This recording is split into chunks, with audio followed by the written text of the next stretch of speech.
मैं हूं शिवांगी द्विवेदी। स्वागत है आपका महाराष्ट्र वीकली में। नजर डालते हैं महाराष्ट्र की उन बड़ी खबरों पर जो इस हफ्ते सुर्खियों में रही। महाराष्ट्र के मुख्यमंत्री देवेंद्र फडणवीस ने राज्य के युवाओं के लिए महाचतुर आर्टिफिशियल इंटेलिजेंस चैटबॉट लॉन्च किया। इसका मकसद शिक्षा से नौकरी तक के सफर को आसान बनाना है और स्किल डेवलपमेंट, नौकरी के मौके और एंटरप्रेन्योरशिप गाइडेंस के लिए एक जैसा प्लेटफॉर्म देना है। सीएम फडणवीस के मुताबिक इस ऐप के जरिए युवाओं का नेशनल अप्रेंटिसशिप प्रमोशन स्कीम और महाराष्ट्र अप्रेंटिसशिप प्रमोशन स्कीम के लिए रजिस्ट्रेशन कराने में अब सिर्फ 15 मिनट लगेंगे, जो कि पहले 2 से 3 दिनों में पूरा हो पाता था। इस दौरान जर्मनी में चुने गए ITI के 6 छात्रों को भी सम्मानित किया गया और महिलाओं के लिए स्किल ट्रेनिंग और डेटा सिक्योरिटी के लिए अलग अलग ग्लोबल कंपनीज के साथ MOU भी साइन किया। महाराष्ट्र के मुख्यमंत्री देवेंद्र फडणवीस मुंबई में हुए 36वें Maharashtra state police sports competition 2026 के समापन समारोह में शामिल हुए। 21 अप्रैल से शुरू हुए 7 दिन के स्पोर्ट्स इवेंट में राज्य भर की अलग अलग पुलिस टीम्स ने हिस्सा लिया, जिसमें महाराष्ट्र पुलिस फोर्स की एथलेटिक ताकत, अनुशासन और टीम वर्क का प्रदर्शन हुआ। इसके साथ ही सीएम ने पुलिस फोर्स से साइबर और फाइनेंशियल क्राइम जैसी मॉडर्न चुनौतियों का भी सामना करने के लिए तैयार रहने की अपील की।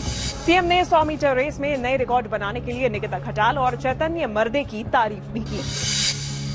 सोलापुर के बार्शी के ऐतिहासिक श्री भगवंत मंदिर तीर्थ स्थल के डेवलपमेंट प्लान को राज्य सरकार बहुत जल्द मंजूरी देगी। ये मंदिर 12वीं शताब्दी की धरोहर में गिना जाता है। श्री भगवंत के प्रकट उत्सव के मौके पर मुख्यमंत्री देवेंद्र फडणवीस ने भगवान श्री भगवंत की पूजा और दर्शन किए। इसी दौरान सीएम ने मंदिर के जीर्णोद्धार का ऐलान किया। सीएम के मुताबिक प्रशासन की तरफ से development plan state summit committee के पास पहुंचते ही मंदिर को भव्य बनाने के लिए जरूरी फंड को मंजूरी दी जाएगी। श्री भगवंत के प्राकट्य उत्सव के दौरान सीएम ने प्रधानमंत्री और रमाई आवास योजना के लाभार्थियों को घरों की चाबियां भी सौंपी। महाराष्ट्र के उप मुख्यमंत्री और ठाणे के पालक मंत्री एकनाथ शिंदे की पहल से शुरू हुए मिशन भरारी के तहत 59 ग्रामीण छात्रों को उनके सपनों की उड़ान मिली। छात्रों की बस को महाराष्ट्र के उप मुख्यमंत्री एकनाथ शिंदे ने हरी झंडी दिखाकर रवाना किया। इन 59 मेधावी स्टूडेंट्स को क्लास 5 से 8 तक के सिलेबस पर आधारित कॉम्पिटिटिव एग्जाम के जरिए जिले के 9500 छात्र में चुना गया है। इनमें 54 मराठी और 5 उर्दू मीडियम के छात्र शामिल हैं। इस मिशन के जरिए डिप्टी सीएम एकनाथ शिंदे का ग्रामीण से अंतरिक्ष तक का विजन साकार होता दिखाई दे रहा है। इसके जरिए पिछड़े और ग्रामीण क्षेत्र के मेधावी छात्रों को विज्ञान और टेक्नोलॉजी से जोड़ना और उनके आत्मविश्वास को बढ़ाना है। नागपुर में मरीजों को वर्ल्ड क्लास हेल्थ केयर सुविधाएं देने के लिए सीएम देवेंद्र फडणवीस ने 461 बेड वाले नेशनल हेल्थ केयर इंस्टीट्यूट का शिलान्यास किया। इस मौके पर आरएसएस प्रमुख मोहन भागवत भी मौजूद रहे। यह अस्पताल 23 मंजिला इमारत में एयर एम्बुलेंस, हेलीपैड और ऑर्गन ट्रांसप्लांट जैसी आधुनिक सुविधाओं से लैस होगा। इसके अलावा यहाँ पोस्ट ग्रेजुएट मेडिकल एजुकेशन भी दी जाएगी।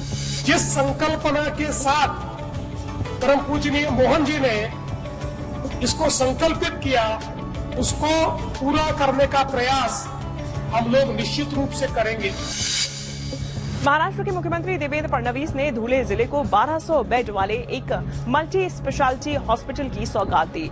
स्वर्गीय तपन भाई पटेल मेमोरियल अस्पताल धुले के शिरपुर क्षेत्र में हेल्थ केयर इंफ्रास्ट्रक्चर को मजबूत करने की दिशा में अहम कदम है। सीएम फडणवीस ने कहा, हेल्थ, शिक्षा और सिंचाई के क्षेत्र में शिरपुर में जो विकास कार्य हुए वो पूरे राज्य के लिए मिसाल है। सीएम ने शिरपुर को MIDC और IT पार्क देने का वादा किया। उन्होंने यहाँ रेवेन्यू लैंड की तरह फॉरेस्ट लैंड स्ट्रिप्स पर भी सरकारी स्कीम लागू करने का एक अहम ऐलान भी किया। जैन समाज के आर्थिक सशक्तिकरण की दिशा में महाराष्ट्र सरकार ने बड़ा कदम बढ़ाया है। उप मुख्यमंत्री सुनेत्रा अजीत पवार ने कहा कि जैन अल्पसंख्यक आर्थिक विकास महामंडल को और ज्यादा प्रभावी बनाने के लिए फुल टाइम प्रबंध निदेशक को नियुक्त किया जाएगा। समीक्षा बैठक के दौरान उप मुख्यमंत्री सुनेत्रा अजीत पवार ने प्रशासन को महामंडल की जरूरतों को पूरा करने के निर्देश दिए। इसके साथ ही उप मुख्यमंत्री ने जैन समाज के सामाजिक और आर्थिक उत्थान से जुड़े प्रस्तावों को भी तत्काल आगे बढ़ाने के भी निर्देश दिए। महाराष्ट्र के मुख्यमंत्री देवेंद्र फडणवीस ने धुले में देश के पहले AI बेस्ड ई सुविधा पोर्टल का उद्घाटन किया। इसके साथ ही धुले देश का पहला ऐसा जिला बन गया जिसने इस तरह की टेक्नोलॉजी आधारित पहल को लागू किया। सीएम फडणवीस ने भरोसा जताया कि इस आर्टिफिशियल इंटेलिजेंस पर आधारित पोर्टल के जरिए जिला प्रशासन का काम और भी ज्यादा पारदर्शी, गतिशील और लोगों की सुविधा को बढ़ाने वाला साबित होगा। धुले डिस्ट्रिक्ट कलेक्टर ने बताया कि इस पोर्टल को सीएम देवेंद्र फडणवीस के 150 दिन के ई गवर्नेंस प्रोग्राम से प्रेरणा लेकर बनाया गया है। महाराष्ट्र वीकली में इस सप्ताह इतना ही। राज्य की संस्कृति और विकास से जुड़ी महत्वपूर्ण खबरें हम आप तक लगातार पहुंचाते रहेंगे। अगले हफ्ते देखना ना भूलिए महाराष्ट्र वीकली।